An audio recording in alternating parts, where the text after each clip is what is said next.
नमस्कार शेतकरी मित्रांनो, स्वागत आहे तुमचं आपल्या कृषी बाजार भाव या यूट्यूब चॅनलवर. बघा शेतकरी मित्रांनो, आजचे तूर बाजार भाव लाईव्ह या व्हिडिओच्या माध्यमातून आपण बघणार आहोत. तत्पूर्वी आपण चॅनलवर नवीन असाल व दररोजचे बाजारभाव अपडेट आपल्याला हवे असतील तर या चॅनलला सबस्क्राईब करा आणि या व्हिडिओला नक्की लाईक करा. चला तर व्हिडिओला सुरुवात करूया. बाजार समिती आहे कारंजा जिल्हा वाशिम, मावकल्ली 3850 क्विंटल, किमान दर आहे 6600, कमाल दर आहे 7805, सर्वसाधारण दर आहे 7375 रुपये.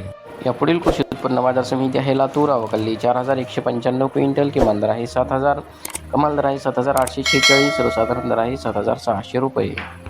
या पुढील कृषी उत्पन्न बाजार समिती आहे अमरावती, अवकल्ली 9615 क्विंटल, किमान दर आहे 7300, कमाल दर आहे 7800, सर्वसाधारण दर आहे 7550 रुपये. या पुढील कृषी उत्पन्न बाजार समिती आहे नागपूर, अवकल्ली 5785 क्विंटल, किमान दर आहे 7200, कमाल दर आहे 7821, सर्वसाधारण दर आहे 7665 रुपये.